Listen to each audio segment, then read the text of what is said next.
Boa noite, meus alunos. Hoje nós vimos um assunto que corresponde ao processo de execução. Bom, o processo de execução de auditoria requer um conhecimento muito importante que eu vou falar aqui para vocês, que depois a gente detalha melhor. Nós vimos hoje os procedimentos de auditoria no processo de execução, né? Os tipos de procedimentos de auditoria, o que cada um deles significa, qual o conceito de cada um e como podemos usar, alguns exemplos de como podemos usar esses procedimentos de auditoria. Nós vimos também que os procedimentos de auditoria, na verdade, são caixinhas que contêm vários tipos de testes de auditoria. E já explicamos que o teste de auditoria ele é feito em cima de uma amostra do objeto a ser auditado, né? do conteúdo, da informação a ser auditado das demonstrações contábeis. Mas é importante a gente falar sobre um conceito que é base para a execução desses procedimentos de auditoria, que são as evidências de auditoria. O que são as evidências de auditoria? As evidências de auditoria são informações utilizadas pelo auditor para fundamentar a sua opinião. O auditor tem que emitir uma opinião e ele precisa emitir essa opinião baseada em determinadas evidências, em determinadas provas. E precisamos ratificar o fundamento dessas evidências. Essas evidências estão baseadas em dois fundamentos básicos: a adequação das evidências e a suficiência dessas evidências. A adequação dessas eficiências corresponde à medida de qualidade da evidência, né? Ou seja, relevância e confiabilidade para suportar as conclusões que suportam a opinião do auditor. Portanto, a adequação está relacionada com a medida de qualidade desta evidência. Obviamente, medida de qualidade esta que vai suportar aquela opinião do auditor. E a suficiência da evidência, ela está relacionada com a medida de quantidade dessas evidências. Então, o próprio termo já está dizendo, né? Quantidade. Nós estamos falando sobre o ponto de vista substantivo da evidência. Essa medida de quantidade são afetadas pela avaliação dos riscos de distorção relevante e pela própria qualidade da evidência. Portanto, as evidências que suportam o trabalho da auditoria e que vão dar subsídio e vão dar garantias sobre aquela opinião que o auditor emitiu sobre as demonstrações contábeis, essas evidências elas estão suportadas por duas medidas. Uma em relação à adequação dessa evidência e a outra em relação à sua suficiência.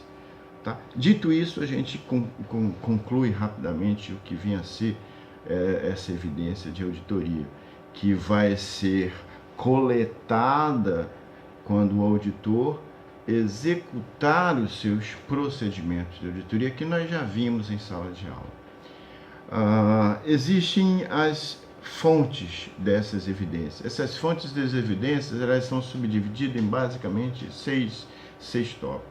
A primeira fonte são as chamadas fontes de evidência físicas. O que são fontes de evidências físicas? São as comprovações obtidas através de inspeção in loco.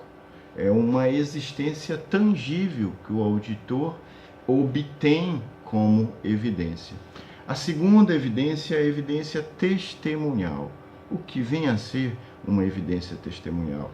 Evidência testemunhal é aquela resposta e declarações oral ou escrita feitas pelos auditados no momento dos questionamentos feitos pelo auditor. Em conversas com o auditor obtém essas evidências testemunhais, documenta e a evidência está lá guardada nos papéis de trabalho do auditor.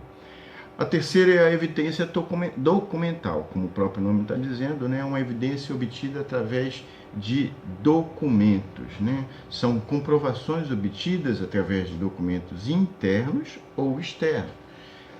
Podem ser manuais, notas fiscais, diários, qualquer evidência física documental nós podemos obter para comprovar as informações que nós coletamos e foram base para a nossa opinião.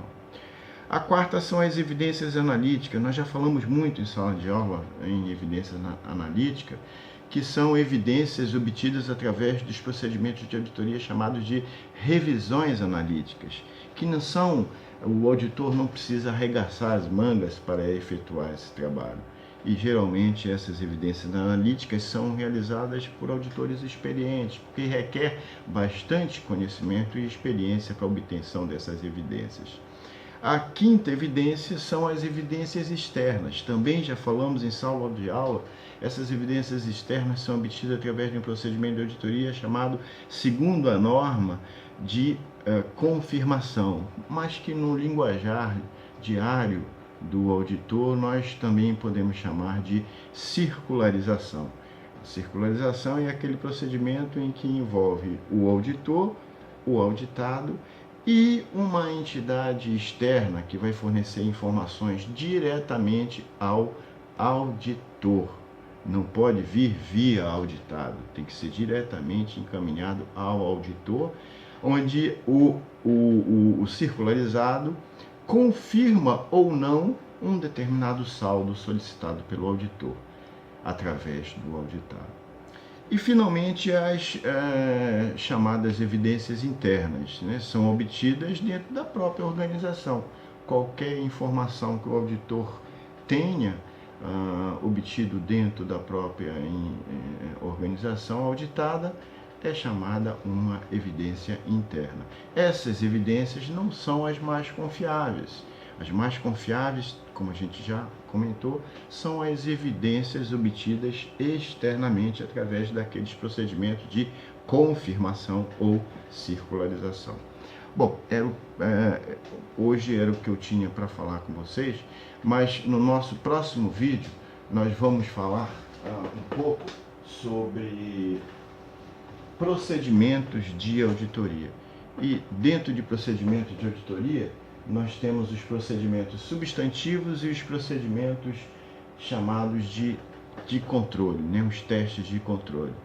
Vamos nos ater a esses procedimentos de auditoria no nosso vídeo para vocês entenderem rapidamente o que seriam esses procedimentos e como esses procedimentos de auditoria são aplicados no nosso trabalho de execução da auditoria. Forte abraço a todos.